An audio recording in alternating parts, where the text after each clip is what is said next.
What a day in history. President Joe Biden making American history with an act of profound political and personal sacrifice. Oh yeah, we back with another episode of The Twisted Tea, where we come to bring you the news with a twist. And in today's events, in case you haven't been there to watch, hear any of the stuff that's going on, Joe Biden dropped out. That's right. There's not much time before this election kicks off and we start pressing the buttons to figure out who wins, and he decided to call it quits. 3.5 years into his presidency, President Joe Biden stepping down from his re-election bid in favor of his Vice President, Kamala Harris. A little late, all right? And with that being said, let's get into a few things on why we may have thought he's calling it quits. Listen, I know you've heard it. I'm sure you heard it already, because in places where they don't have internet, they get newspapers about this. Well, and Rana, the president remains out of sight at his house in Rehoboth Beach, along with the First Lady Jill Biden, who has been with him at his side. Because this hasn't really happened like this before, even though we've known since, his last campaign that the possibilities of him making it through all of this was, well, slim. The rapidly rising I don't know. I know it sounds messed up, but that's what we've known. Okay, let's not act like this is new. Act like we ain't known it. We've known it. Now we're gonna dive into some things that people have said. We're gonna dive into some things that may have been done. With that being said, take a listen to this. That it has been the greatest honor of my life to serve as your president, and while it has been my intention to seek re-election, I believe it is in the best interest of my party and the country for me to stand down and to focus solely on fulfilling my duties as president for the remainder of my term. He goes on to say that he will speak to the nation later this week in more detail. Oh yeah, so he went on and addressed the nation, okay? Well, he didn't even do it. Someone did it for him through Twitter. You know how that goes, Twitter fingers. And then he decided to come up with the post of what had taken place for what has gone on. He decided to come up with, here's your letter, people. I'll talk to you all later. That's right. And I'm supposed to believe that the people in the back, they didn't know? Oh, they knew. They knew. They knew what was going on. They knew. You ain't going to sit here and pull this one over on me. This letter tells us that the president, upon self-reflection, upon all of the calls from Democratic lawmakers, allies, and donors for him to step aside, has listened to those calls and has decided to not seek re-election in what we really just cannot overstate how remarkable a moment this is. Yeah, he dropping out because he feels as though he want to do better for the people, this and that.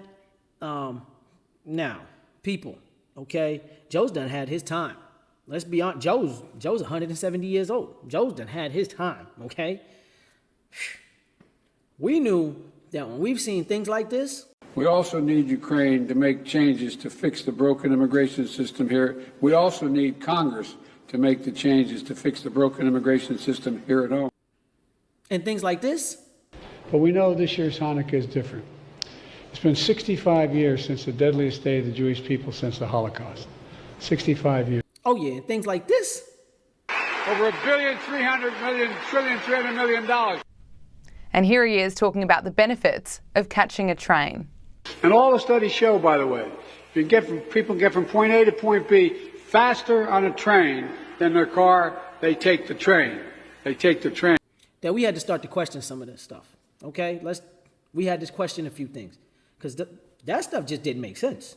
All right. So we know what comes on with old age. Let's not act like we don't know that certain things come with that, especially dependent upon how you're being taken care of. Okay. Now, for those of you who missed it, Joe went on and did his little convention with Trump where they was against each other. Pyong pyong. And while they were doing the convention and against each other, Joe was struggling. He was struggling to remember some of the stuff that was ongoing throughout his speech. Joe was struggling just to read what was in front of him. And when you struggle to do some of that stuff, we got to question. It's like, when you take the keys away from those older ones who's still trying to drive, and you're like, I'm going to need those back. Thank you. Sorry. We got to question it. So with that, there's been a whole lot of people. There's been a whole lot of people that are also on the same page of Joe stepping down. I think that some of the money dried up. Yeah, like this lady over here talking about how they're gonna be out there writing the biggest checks. I think some of the money dried. In the instant he announced it at 1:46 p.m. this afternoon, everything changed. Everything changed.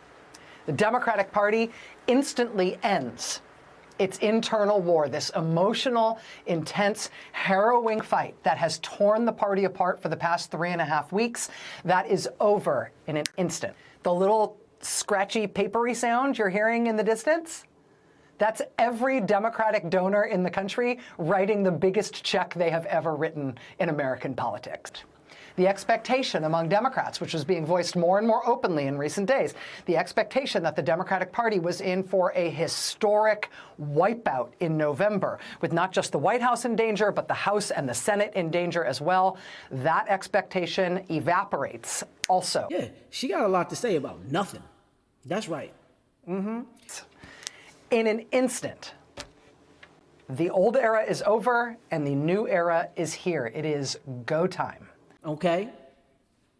So with that being said, I'm thinking that the money's dried up would be another reason why they're like, yo, Joe, you stepping down.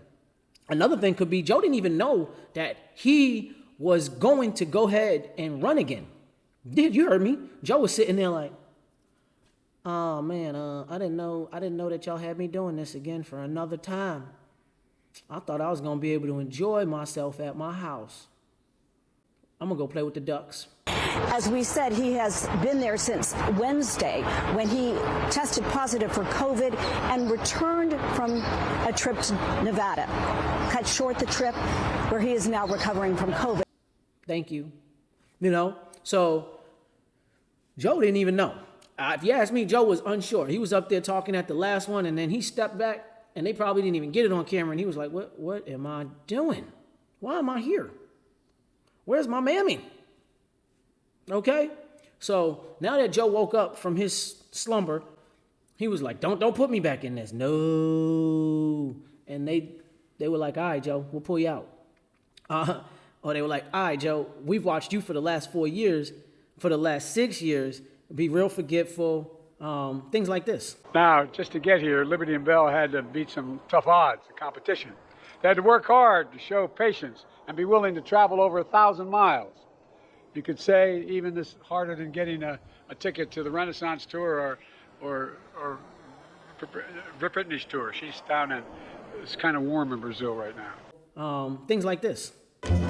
America is a nation that can be defined in a single word. I was going to put It'll also make you question whether or not you're going to want to have him continue. You see, a lot of the people, I don't know if it's a lot, but several people have definitely taken steps back, especially inside of that celebrity community where we know that big old 2020 year, they was big on endorsing them, which they're pretty big. You know, they do a good job of pulling in the celebrities here and pulling them in there, which to get their little endorsements out and to help pull in the popular vote, because that's what it's about these days. If you all haven't caught on, like we playing a game called whoever has the popular vote gets in the office. That's pretty much what we're doing right now, because it is completely a show out of the WWE. All right? $1.9 trillion released so far. They're going to be getting checks in the mail that are consequential this week for childcare. I moved the bill on the environment. Why would I not be for it? You get these two going back and forth, and that was a comedy sketch pretty much done on TV during their debate. And then you got Trump getting shot, where AR rifles are getting sent and grazing ears, when you know, like I know, there is no such thing as an AR bullet grazing an ear. AR bullets don't graze. Okay? Just saying. They don't graze. All right? Let's show some of the other medical records where they done pulled it out of people. They don't graze. Okay?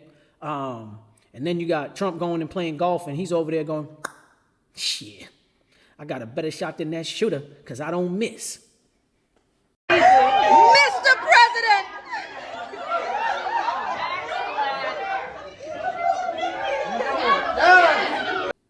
And we not questioning that? Oh, yeah, we questioning this, okay? They over here playing games with it. And then a couple days after that, Biden goes, chip. Now, of course, Alex, this comes after that disastrous debate performance by the president in late June. It was after that stoked so much anxiety and panic within the Democratic Party. I'm giving up. Yep, I'm stepping out. I'm going to tell y'all that I'm going to give it to Kamala, and she has my undivided everything. I'm just giving it to her. She can have it. But you know what? The people who are paying.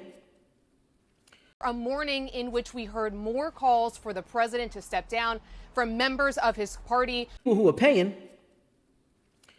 The president will not seek re-election after what has been multiple Democratic lawmakers and allies coming forward to say it was time for him to withdraw. That Kamala, you the one yet. And Kamala also said, I'm going to have to work to earn something like this. That's right. I'm going to have to work to earn it.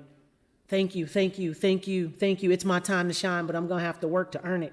And if you were to ask me, even though you didn't, but you're here to listen, so I'm going to tell you anyway, I think that has something to do with the voters. Diagnosed with COVID earlier in the week. It was that diagnosis that pulled him off of the campaign trail at a pivotal moment. He was in Nevada. He was shoring up support with Black and Latino voters. And the specific type of voters that they're looking for, that they know that they lost with Joe Biden and that they need to reel back in. Yep, the specific community of voters. To note, Vice President Kamala Harris was at a fundraiser in Massachusetts yesterday where she, too, was focused on the vice presidential nominee for the Republicans. Yep, the specific community of voters that they need to reel back in. So I think it's a political ploy strategically done in order to gain the popularity vote again, because this is a popularity contest. Now, if you haven't been paying attention, you see, even when Joe got off that stage, his wife was like, Joe, baby, did you guys see Joe? Joe went out there and he clap it up for Joe. Clap it up for Joe. He went out there and he performed. He answered every single question. Did you hear him? He answered those questions. He sure did. Didn't take no time off, but answered every question, Joe. Patted Joe on the back, So, and then kind of dragged him off. Let's go, Joe. It's time to go. I know. It's time for bedtime, Joe. We're going to tuck you in. So with that being said, there's other times where his wife is up on him and kind of just like treating him like a baby. All right. Now, we got a question. When she's over here treating him like a baby and changing his diaper in front of the world to see, something else may be going on. I'm just saying. I don't think Joe's all there. Okay. He's had a great run for his life. He's done a lot. It's time to rest, okay? And I'm not talking about, it's just time for him to rest, all right? Joe keeps getting sick. The minute he put the information out, a minute later, they were like, Joe, back, COVID, hit again, pound, pound. All right, so with all of that going on, we got to step back and say to ourselves, like, yo, Joe, you getting sick, chill out, enjoy life, relax a little bit, okay? The old man in the race now is Donald Trump, 78 years old and only occasionally coherent. Today, Donald Trump's remarkable recent run of political good luck came to an end. Now, let's get into a little bit of what this reporter has to say. The right-wing groups that have championed this guy for Trump's running mate are the authors of the Project 2025 policy blueprint you have heard so much about. The policy blueprint for what the Republicans plan to do if they do succeed in getting Trump and now Vance back into the White House. A national abortion ban is just the start. Try cracking down on birth control and fertility treatment. Try banning pornography. Try defunding the FBI and the Department of Homeland Security. Say goodbye to the Department of Education and the Environmental Protection Agency and the FDA. Really. The Food and Drug Administration. Because who among us doesn't want to think we're buying aspirin, but it turns out to be rat poison? Yeah, the FDA, lady. That's right. You ain't heard? How is it that a lot of our foods in our country can't even be sold in other countries? And whose fault is that? Oh, yeah, the FDA. Because they're supposed to be checking it. And are they? I think not.